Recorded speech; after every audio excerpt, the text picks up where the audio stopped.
Hello दोस्तों, हमारे channel में आपका स्वागत है। आज हम कर रहे हैं शंखचूड़ की युद्ध यात्रा। व्यास जी बोले, हे ब्रह्मा जी, हे ब्रह्मा जी के बुद्धिमान पुत्र, हे मुनिराज, आप चिरकाल तक जीवित रहें। यह तो आपने शिव जी का बड़ा ही विचित्र चरित्र वर्णन किया है। अब कहिए कि शिव जी के दूत के चले जाने पर क्या हुआ। सनत कुमार जी बोले कि दानव शंखचूड़ ने अपने अंतःपुर में जाकर तुलसी से कहा कि आज के बड़े प्रातः ही मैं युद्ध के लिए जाऊंगा।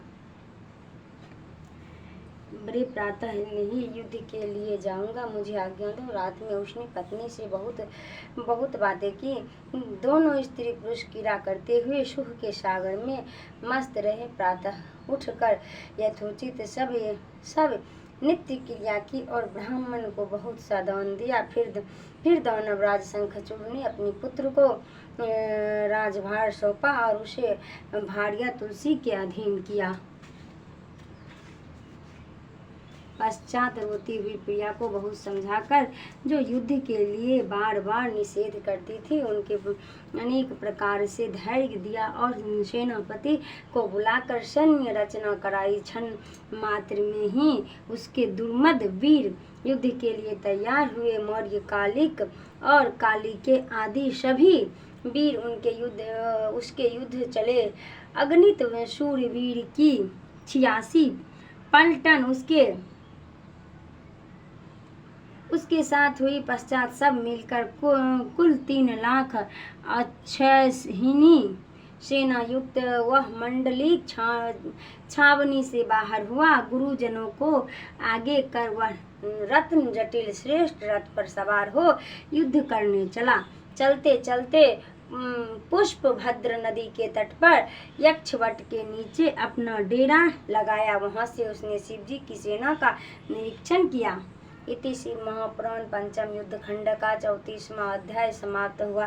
35वां अध्याय शंखचूड़ के दूत की शिव जी से वार्ता। सनत कुमार जी बोले, तब दानवेंद्र ने अपने बहुत से दानव को शिव जी के पास भेजकर यह कहलाया कि मैं शंखचूड़ आ गया हूँ, क्या इच्छा है सत्य कहिए।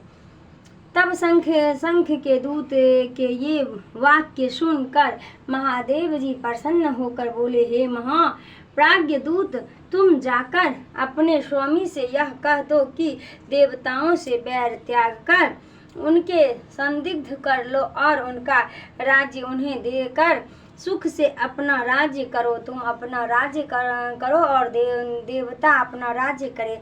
प्राणियों का विरोध बुरा होता है, फिर देवताओं से विरोध की कौन कहे। तुम युद्ध कर्म कश्यप की संतान होकर ऐसा क्यों करते हो। तब शिव जी ने इस प्रकार श्रुति स्तुति के सिद्धांत की बहुत सी बात कहकर उस दूत को समझाया। तो तर्क का ज्ञाता वह दूत अति भव्यता से मोहित हो नम्रता पूर्वक शिव जी से बोला, हे देव, यह आपने जो कुछ कहा है वह सब सत्य है, परंतु मेरा ही निवेदन सुनिए।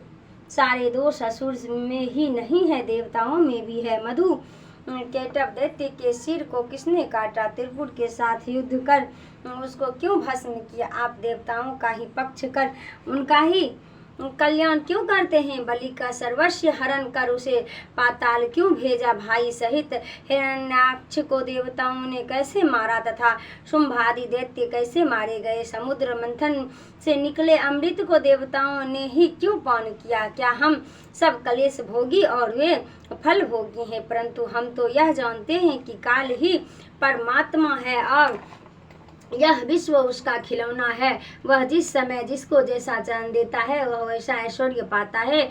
देवासुर युद्ध तो उसी प्रकार किसी न किसी निर्मित होता आया है। जिनकी हार और जीत कालाधीन है उनको हमसे विरोध नहीं करना चाहिए, क्योंकि आप सुर असुर सबके ईश्वर हैं। आप जैसे महात्मा के लिए यह बड़े लज्जा की बात है जो हमारे साथ बैर करते हैं। तब उनके इस प्रकार के वचन को सुनकर शिव जी ने कहा, हम तो भक्त के अधीन हैं, उनकी जैसी इच्छा होती है हम वैसा ही कार्य करते हैं और किसी का पक्ष नहीं करते।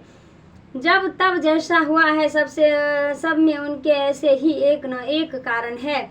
इस समय भी विष्णु और ब्रह्मा की प्रार्थना से मैं उससे युद्ध करने आया हूँ। देव कार्य के लिए मुझे युद्ध करने में कोई लज्जा नहीं है। तुम ऐसा ही जाकर शंखचूड़ से कह दो, उसके मन में जैसा वैसे आवे वैसा करे। यह कहकर शंकर जी मौन हो गए। दूत अपने स्वामी शंखचूड़ के पास चला गया।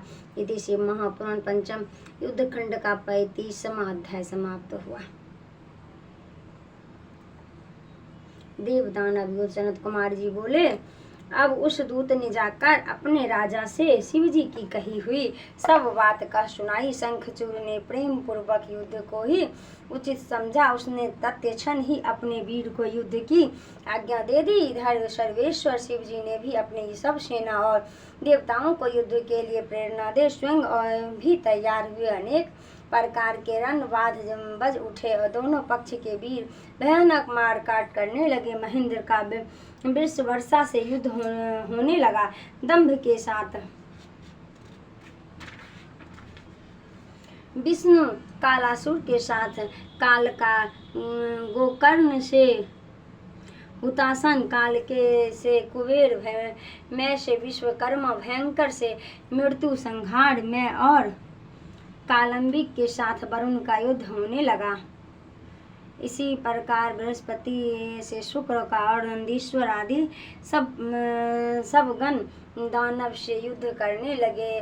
उन सब के जोर का पृथक वर्णन नहीं हो सकता।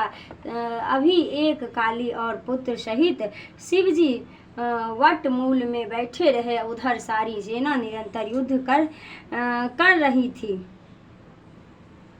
शंखचूड़ भी रत्न सिंहासन पर बैठा अभी तक दूर ही था। देवताओं और असुर ने प्राण संहरता युद्ध किया। उनके आयुधों का प्रहार हुआ। फिर गण महापराक्रम से अपने शत्रुओं का सिर छेदने लगे। दोनों पक्ष में बार बार सिंह गर्जन होता था। क्षण मात्र से भी पृथ्वी कटे हुए वीर और वाहनों से पट गई थी। कम्बंध उड़ने लगे। भयानक रक्तपात हुआ। मांस मज्जा से युद्ध भूमि में कीचड़ उत्पन्न हो गया। फिर भी अब अपने बाजे को बजा एक दूसरे को तारण वेदन करते ही रहे। इस प्रकार युद्ध बहुत समय तक देवता और दानव का बड़ा विकराल युद्ध होता रहा। शिव जी की आज्ञा माया ने सबको मोहित कर रखा था।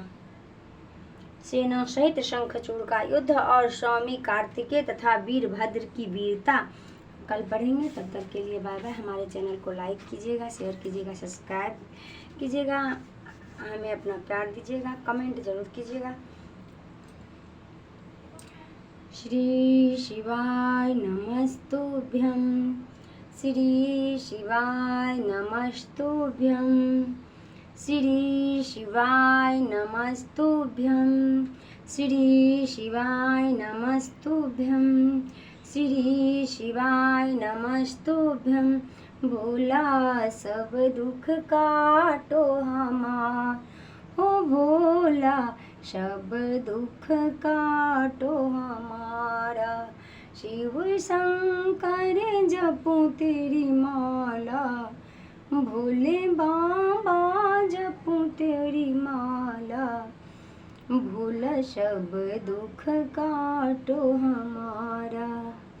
तेरी कृपा का क्या है भरोसा, कब किस पर हो जा, जरा सा हम पर कर दो, जरा सा हम पर कर दो।